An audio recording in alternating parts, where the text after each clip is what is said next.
su conferencia El Jaque de la Vida. Ese es el nombre de la conferencia de Scarly Gómez, a quien me da un enorme placer darle la bienvenida. Por favor, recibámosla con un fuerte aplauso.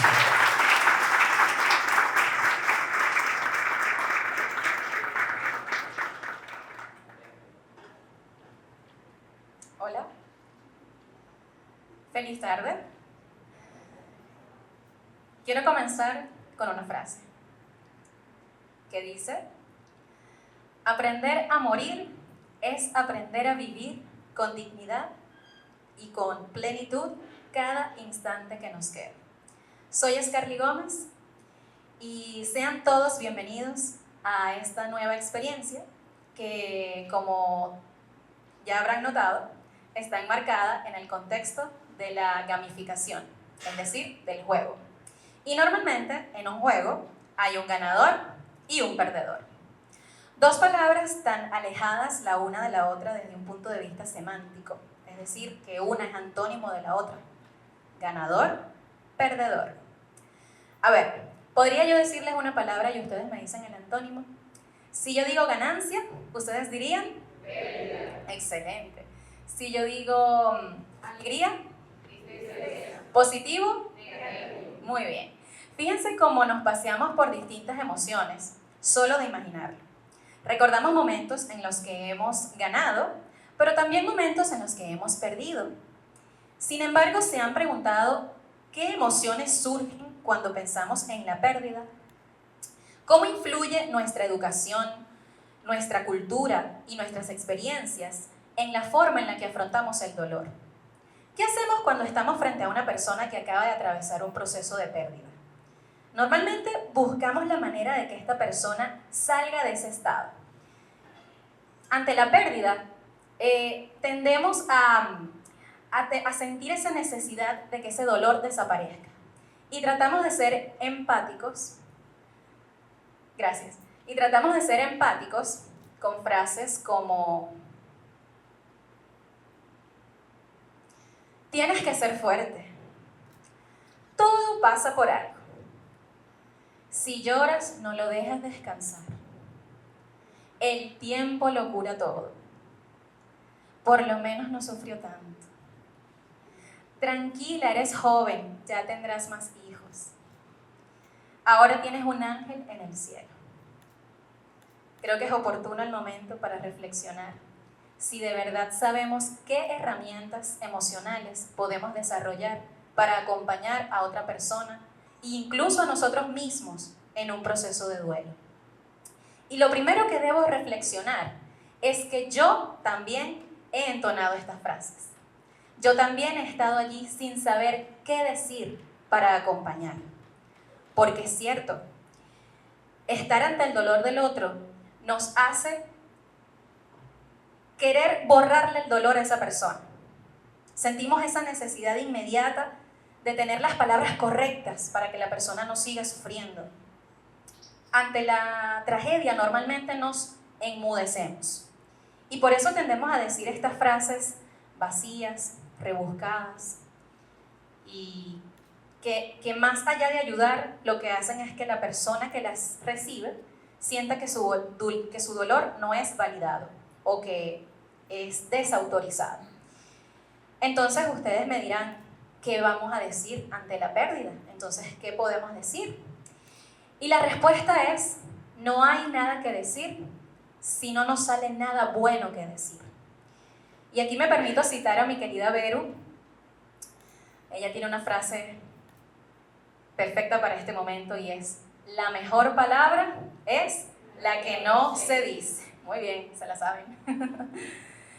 Precisamente lo que les comentaba es que tendemos a aliviar el dolor de la otra persona. Y precisamente entonces, para hacerle saber a una persona que su dolor es validado y que ese sufrimiento es importante, les traigo 3 pasos para poder acompañar a las personas y ayudarlos a transitar esa realidad de la muerte con mayor dignidad y cuidado. Número 1, tu respeto y paciencia.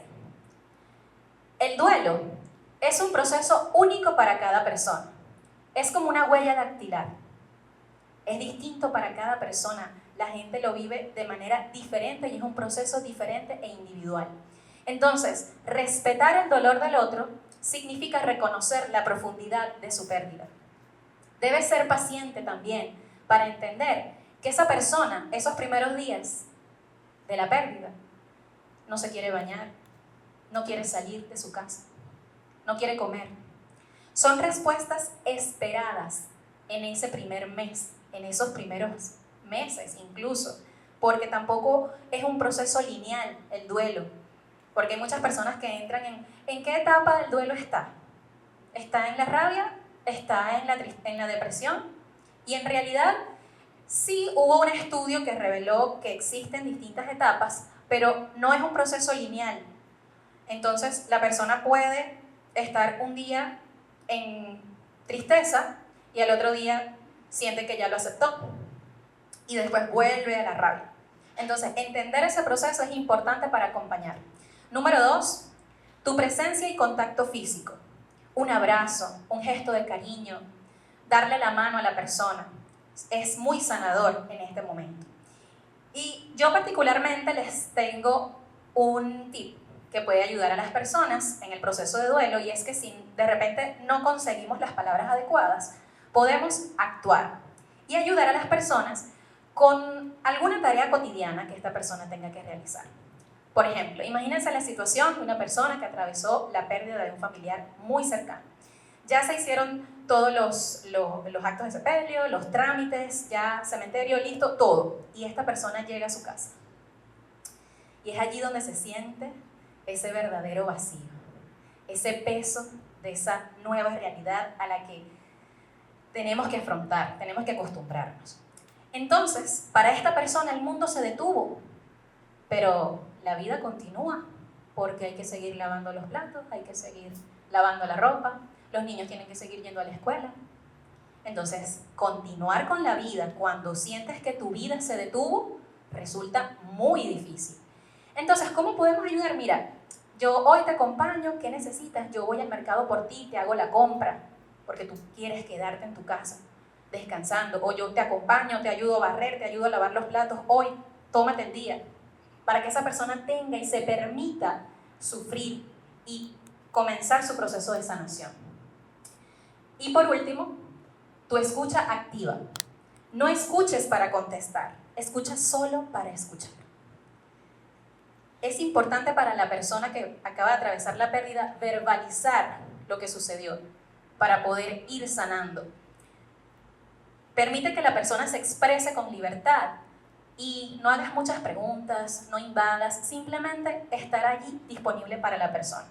En resumen, les digo que si queremos ayudar a alguien, debemos mostrarnos disponibles por si esta persona quiere recurrir a nosotros.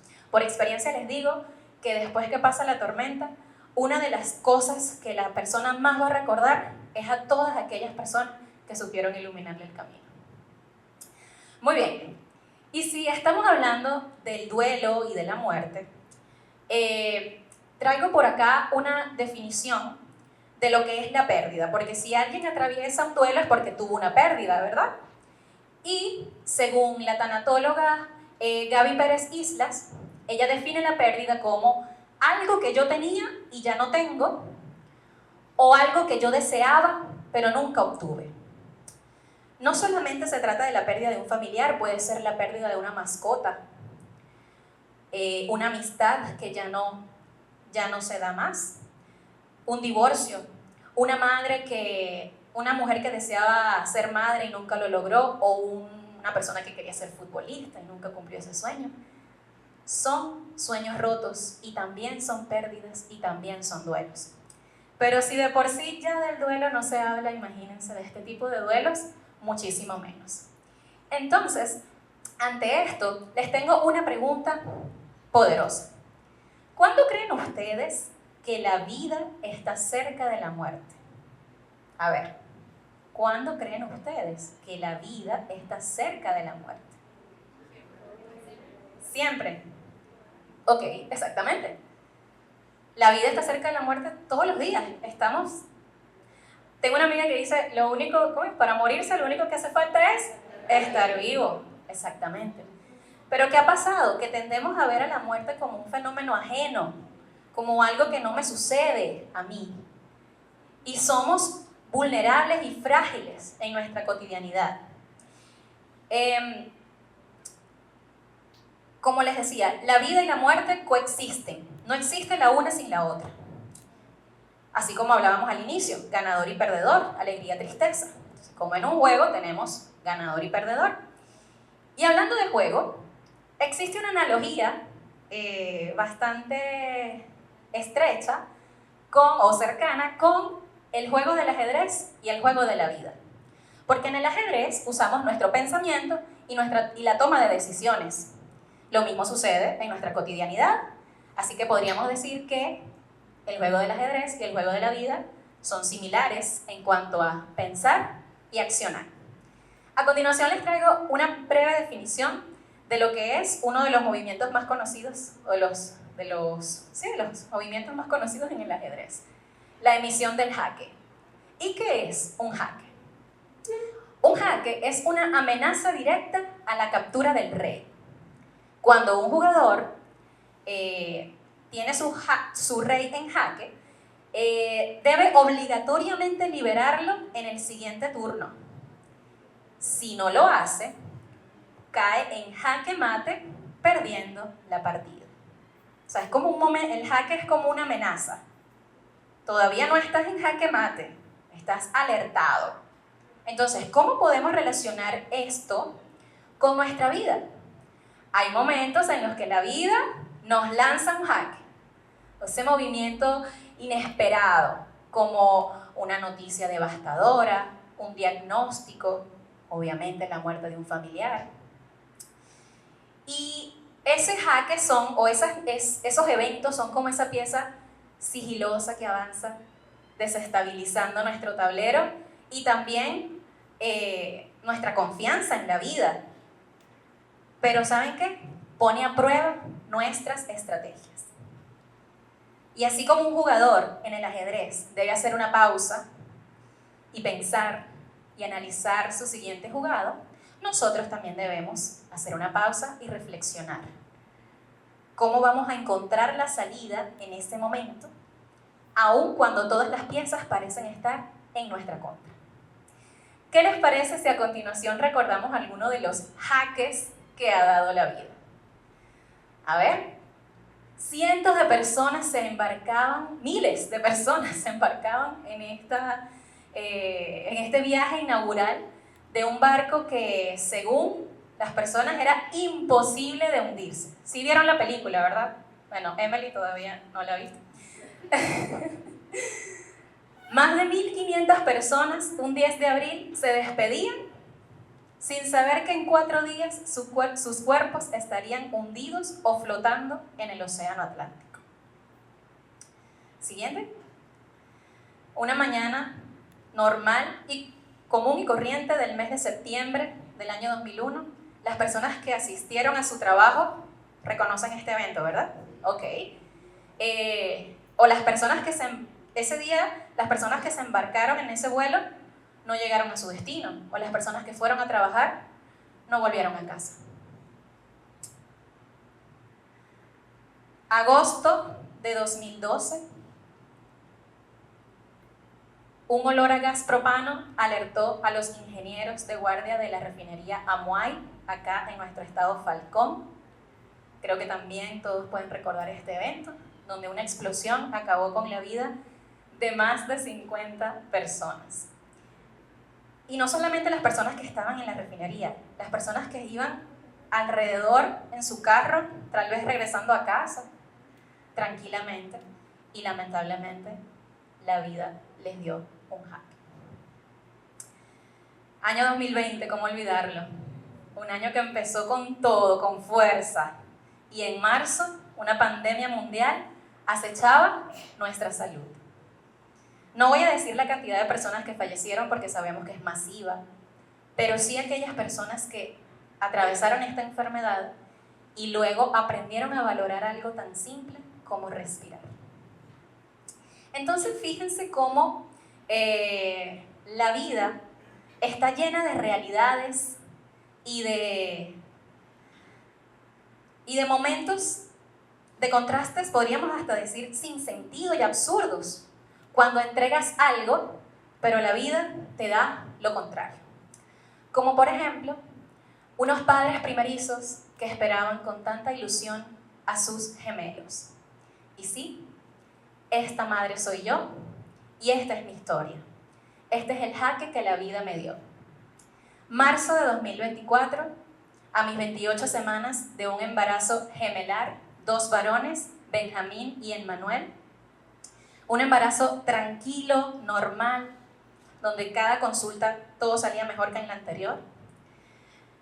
Semana 28, todo feliz, todo el mundo esperando, organizamos baby shower, compramos 2 cunas, 2 coches, 2 portabebés y asistimos a esta consulta normal de control.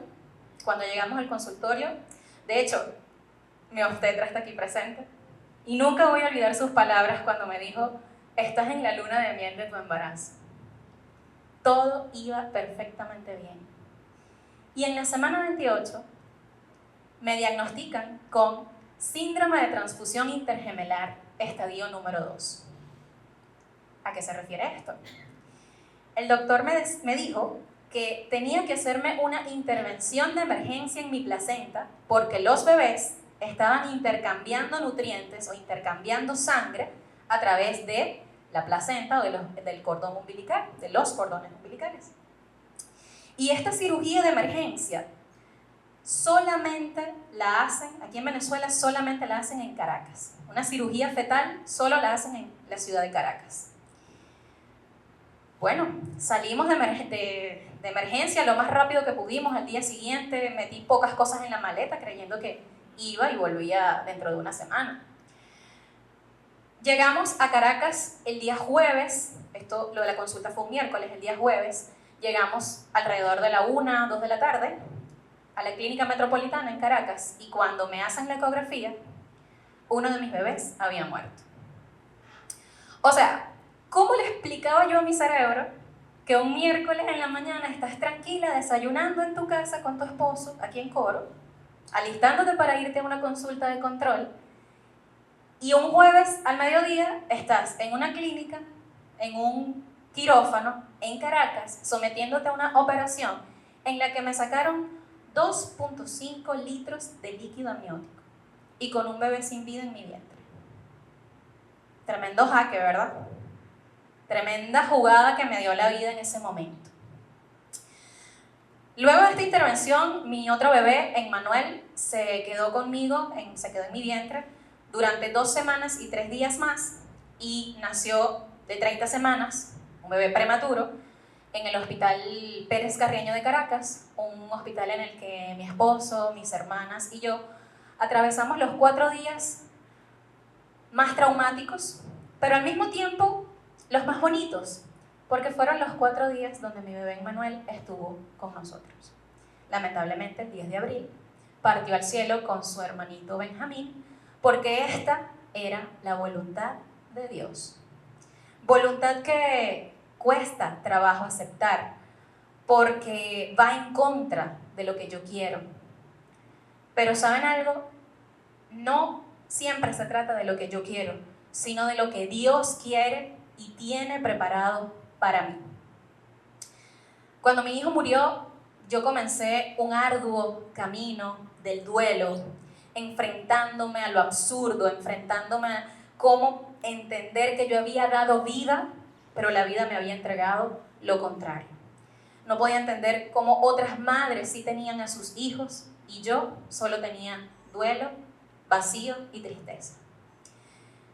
Sin embargo, decidí hacerle frente al dolor y entendí que esto no solamente me había pasado a mí. La muerte no solamente estuvo cerca de mí. ¿Qué les parece si les presento otros jaques que estoy segura van a reconocer? A ver, ¿reconocen a esta persona? ¿Quién es? Cristiano Ronaldo, reconocido jugador de fútbol. Para abril de 2000, 22, él esperaba gemelos, hembra y varón.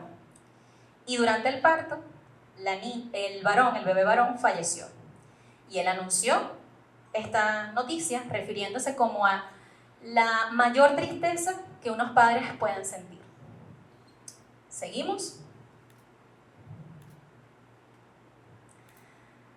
23 de septiembre de 2022. Creo que algunos pueden reconocer a Gianluca. Este niño era de aquí de Coro. A sus 4 años falleció de un cáncer. Siguiente. ¿Cómo olvidar esta? Está súper reciente, ¿verdad? 8 de abril del año 2025. Personas salieron a celebrar la vida, a bailar, a celebrar cumpleaños. ¿Y qué se iban a imaginar que esa noche el techo de esa discoteca se iba a caer y más de 400 personas iban a perder la vida?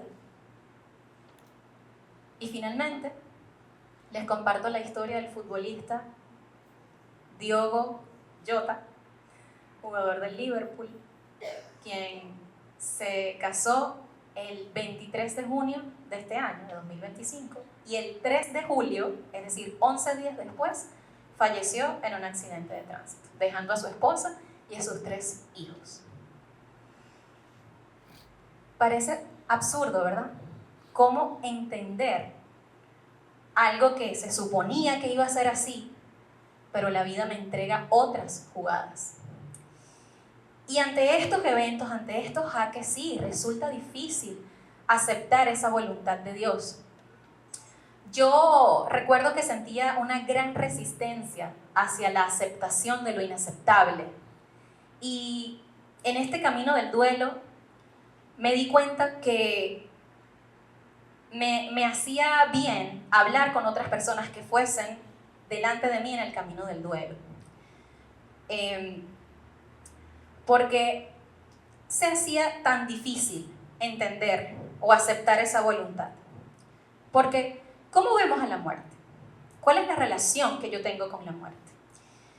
La vida y la muerte coexisten en una danza caótica e impredecible. A ver, ¿qué hacemos cuando vemos un carro fúnebre? Ajá, ¿verdad?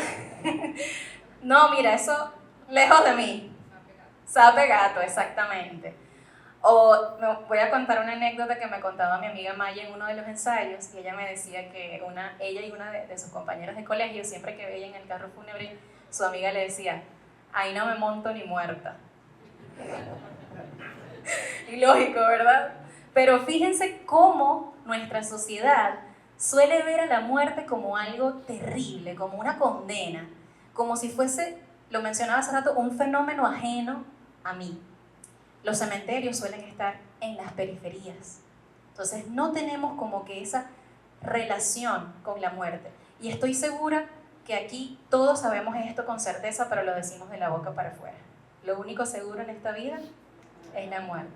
Si hay un acta de nacimiento, lo único seguro es que va a haber un acta de defunción. Puede que en medio haya un acta de matrimonio, un diploma. No lo sabemos, no es seguro. Pero lo único seguro que sí va a haber es un acta de defunción. Siguiente. Les comparto una frase que dice: si el duelo nos impulsa a estar presentes, quizá la muerte nos invite a vivir con mayor significado. Les invito a darle un mejor sentido a la muerte, a desmitificar eso de que esa supuesta ley de vida de que los padres no deberían ver morir a sus hijos, o de que una persona mayor cuando muere, entonces esta persona sí vivió una vida, ya vivió todo lo que tenía que vivir, entonces eso es quitarle valor al tiempo que haya tenido en esta tierra un bebé o un niño. Entonces son creencias que van moldeando nuestra actitud frente a la muerte. Apostemos hacia la transformación de la muerte, a erradicar ese estigma que tenemos y saquémosle algo útil al dolor. Habiendo pasado 2 meses de la muerte de mis hijos, yo había sido incapaz de publicarlo, de hablarlo con otras personas que no fueran mis familiares cercanos y mis amigos cercanos. Y un día me atreví a hacerle frente a ese dolor a través de mi cuenta de Instagram. Publiqué que, bueno, ustedes saben, si yo había publicado una foto, la gente está como esperando, ¿verdad? ¿Qué pasó con los morochos? Scarlett no ha subido más nada. Y cuando monto mi video anunciando lo que había sucedido, conocí muchas madres que me escribieron diciéndome que habían pasado por lo mismo. Y me empecé a dar cuenta que no estaba sola. Pero en particular quiero comentarles una historia de una mamá, María de los Ángeles, la mamá de Cristóbal y Joaquín. Ella es de Punto Fijo. Y me escribió contándome que había atravesado la pérdida de sus gemelos varones, que había sido referida a Caracas con un síndrome de transfusión intergemelar, que uno de sus bebés había fallecido en su vientre y que su otro bebé había nacido y había estado acá en este plano 4 días. ¿Les parece familiar? ¿Verdad? Pues es la historia de otra mamá y otro papá que atravesaron exactamente lo mismo. Es impresionante.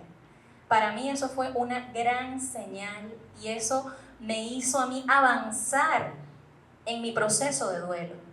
Porque cuando esto nos sucede nos sentimos únicos, sentimos que estamos solos en el proceso. ¿Pero por qué? Porque la mayoría de las personas vive su duelo en silencio, no se atreven a hablar de esto. Entonces, luego en octubre, habiendo ya transcurrido 6 meses, en octubre, el 15 de octubre de 2024, me atreví a alzar la voz y a ubicar a mis hijos en el mapa de mi vida y de mi entorno. Yo sentí esa necesidad de que su muerte no fuera sido en vano y que su vida ayudara y sumara de alguna manera.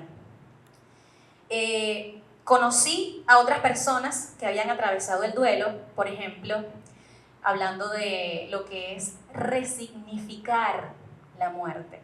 Resignificar es darle otro significado a algo, ¿ok? Entonces, conocí a Virginia del Río, la mamá de Uriel, autora del libro La habitación de Uriel y creadora de la Fundación Tengo una estrella en Madrid, España. En enero de este año tuve la oportunidad y el honor de conocerla, una mujer muy, muy dulce. También conocí a María Eugenia Barreto, creadora de la Fundación La Maleta de Arturo y autora del libro Y decidí vivir. Ella atravesó la pérdida de su hijo Arturo en 2014 y hoy en día es la primera mentora en duelo gestacional en Venezuela. Se dedica a acompañar familias y madres en duelo gestacional, perinatal y neonatal, y también creó la primera sala mariposa en un hospital público, el cual es en Maracay, en el hospital de Maracay. Una sala mariposa, para aquellos que no hayan escuchado el término, es un espacio donde la mamá y el papá pueden asistir con su bebé fallecido para dedicarle esa despedida digna que se merece, porque ese es el único momento o el último momento que vas a tener con el cuerpo de tu bebé, porque ya falleció. Para algunas personas puede sonar drástico, puede sonar algo, porque de verdad se tiene que tener un valor muy, muy fuerte, debe ser heroico para poder hacer esto. Sin embargo, existe mucha desinformación que esto se debe hacer. Yo no lo hice. Mi esposo y yo no tuvimos el acompañamiento. Yo no me despedí de mi bebé Manuel. Me hubiese encantado hacerlo. Y he luchado, como no tienen una idea, contra eso, contra el por qué no lo hice. Yo hubiera, pero me rendí ante eso porque hice las paces con ese pasado. Eso fue lo mejor que yo decidí con las herramientas que tenía en ese momento. Entonces, de nada vale culparnos, de nada vale darnos latigazos, porque esas fueron las decisiones que se tomaron en ese momento, donde yo pensaba que eso era lo mejor. Finalmente, quiero compartir también con ustedes que conocí a Auri Manzanares. Ella es la mamá de Ian Lucas, el niño que mencionábamos hace rato, y la mamá de Jim aquí en la Tierra. Y ella junto a su esposo, luego del fallecimiento de Ian, crean la fundación El Niño Mágico. Pero ¿saben también a quién conocí? A la nueva Scarlett.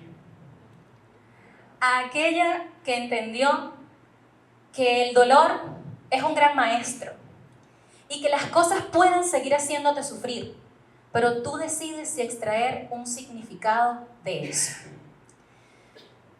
Entendí que el amor que tenía para mis hijos sigue intacto.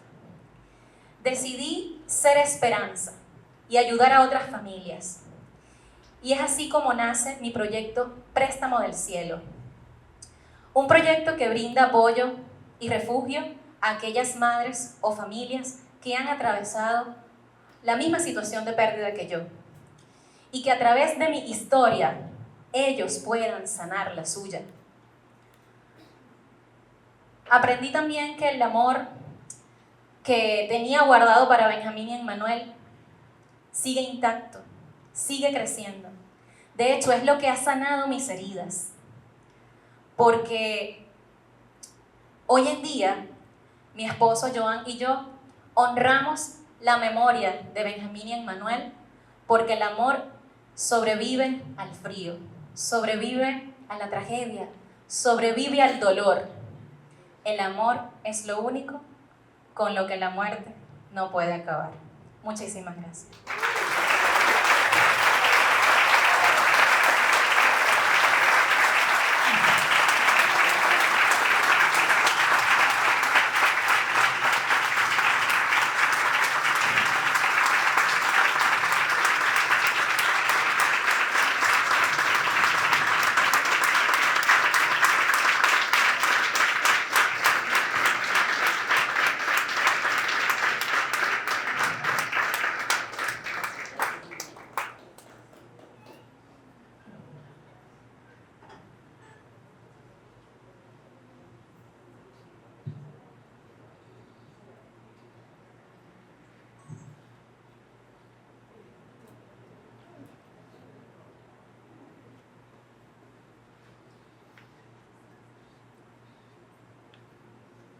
El amor es lo único con lo que la muerte no puede acabar, es cierto. Yo debo decir con propiedad que si algo tiene a Benjamín y Emmanuel felices en este momento, es que tienen a los mejores padres del mundo, a los mejores abuelos del mundo que también están aquí, a los mejores tíos del mundo. ¿Dónde están los tíos? A ver, a los mejores tíos del mundo, claro que sí. Benjamín y Emmanuel quedan presentes. Doctora Marcia, ¿cómo no estar presente con Scarlett? Scarlett, ven, vamos a anunciar el evento, ¿sí? Porque si algo resignifica el dolor es definitivamente ayudar a otros. Así que, ¿qué se va a celebrar este 15 de octubre? Ok, el 15 de octubre es el día de celebrar la muerte gestacional, perinatal y neonatal. Es un día para honrar a estos bebés que nacieron sin vida o fallecieron pocos días después de su nacimiento, porque hay un error al decir que no nació. Todos los bebés nacen, solo que algunos nacen sin signos vitales. Y para muchas personas es desconocido que este día se celebra el 15 de octubre. Se suelen hacer conversatorios, iluminaciones de edificios para darle visibilidad a esto. Entonces les invito a que se sumen a regar la voz de que octubre no es solamente el mes rosa, ¿verdad? Que sabemos que se celebra también lo del cáncer de mama el 19 de octubre, pero también es el mes rosa y azul. De hecho, el lazo de duelo, del duelo perinatal, es rosa y azul por ambos géneros de los bebés. El año pasado llevé a cabo un conversatorio, el primer conversatorio en duelo gestacional acá en Coro, y este año queremos hacer un taller más vivencial para las madres o los padres también, porque se habla de la madre y del dolor de la madre, pero poco se habla de cómo lo vive el papá, ¿ok? Entonces también vamos a abordar ese tema. Va a ser en el patio de Casa Grande, el domingo 12 de octubre, a partir de las 10 de la mañana. Si tienen alguna persona que quiera asistir o que esté atravesando el proceso de duelo, o no necesariamente que lo esté atravesando, puede ir a asistir a realizar su lazo para que el 15 de octubre, que cae día miércoles, ya la persona pueda aportar su lazo y hacer saber este evento. Entonces, bueno, están todos cordialmente invitados. Pueden ubicar en mi Instagram para comunicarse conmigo en Préstamo del Cielo. Ese es el Instagram de la Fundación, Préstamo del Cielo. Muchísimas gracias.